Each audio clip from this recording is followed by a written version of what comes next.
Good evening, little dreamers, and welcome to our story corner. Snuggle up tight, close your eyes, and let's journey to a land far, far away.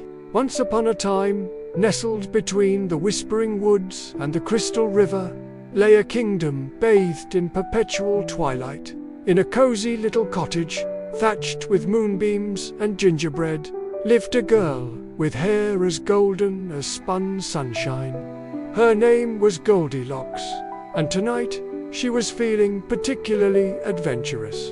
Her grandmother, the very same one who wore a bright red riding hood, had asked her to deliver a basket of freshly baked star cookies to the 7 dwarfs, who lived deep within the woods. "Be careful, my dear," her grandmother had warned, "and don't stray from the path. The woods can be tricky after sundown," Goldilocks promised, pulling on her boots and taking the warm, fragrant basket. The path was familiar, dappled with the soft glow of fireflies. She hummed a little tune as she walked, the scent of pine and damp earth filling the air. After a while, she came to a fork in the road she'd never seen before. One path was well-trodden and straight, the other was narrow, winding, and glittered faintly, as if paved with stardust.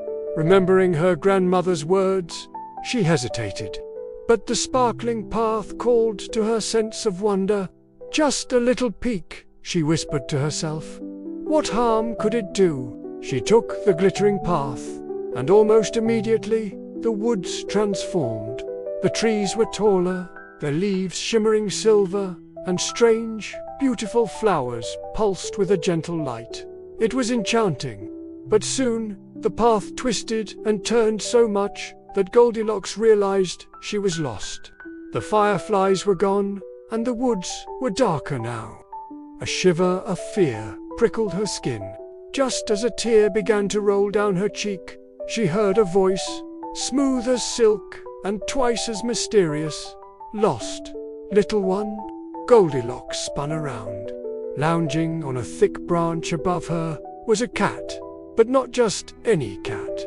This one was striped in purple and pink, and its grin was wider than she thought possible. "You can talk," she gasped. "Most of us can," the Cheshire Cat replied, fading slightly at the edges. "We just don't always feel like it. You seem to be in a bit of a pickle." "I am," Goldilocks admitted, clutching her basket.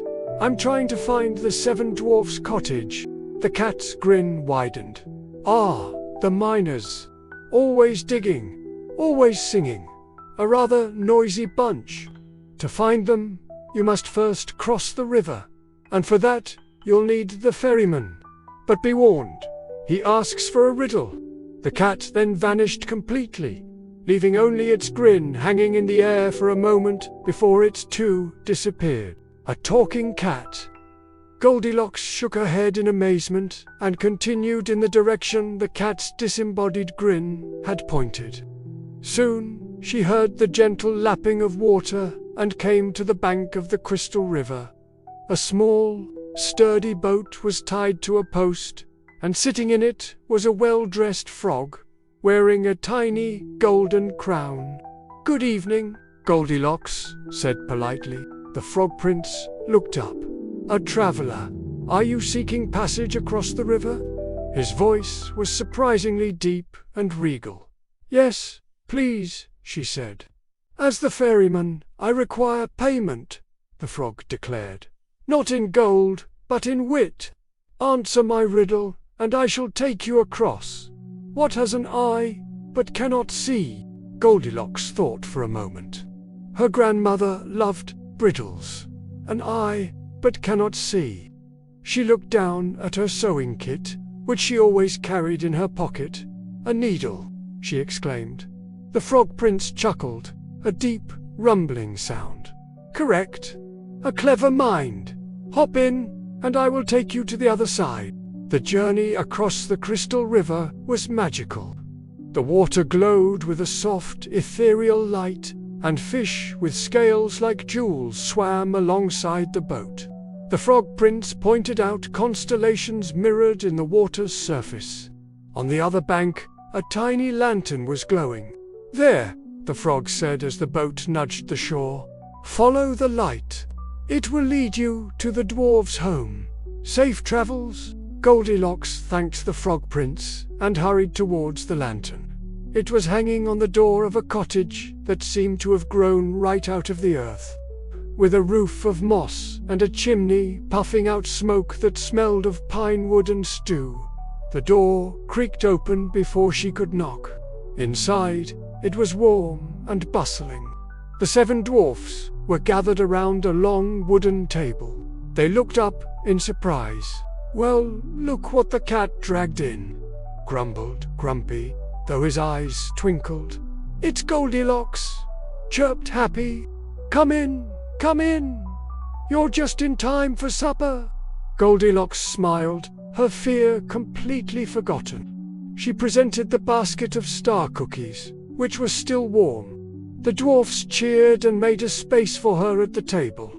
They shared their hearty vegetable stew, and she shared her grandmother's cookies. They listened with wide eyes as she told them about the Cheshire Cat and the Frog Prince. Doc nodded wisely. "Ah, yes, the enchanted part of the woods. You were lucky to have met them. They are mischievous, but good-hearted." After supper, Sleepy was already nodding off in his chair.